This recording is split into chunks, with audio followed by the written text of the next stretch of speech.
Nung isilang ka sa mundong ito, laking tuwa ng magulang mo, at ang kamay nila ang iyong ilaw.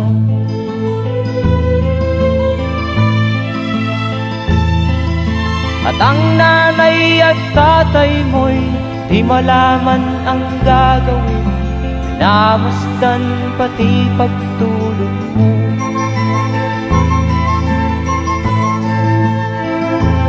Sa gabi nagpupuyat ang iyong nanay sa pagtimpla ng gatas mo.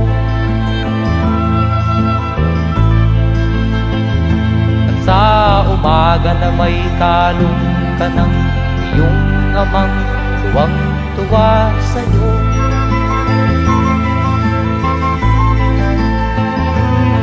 Ngayon nga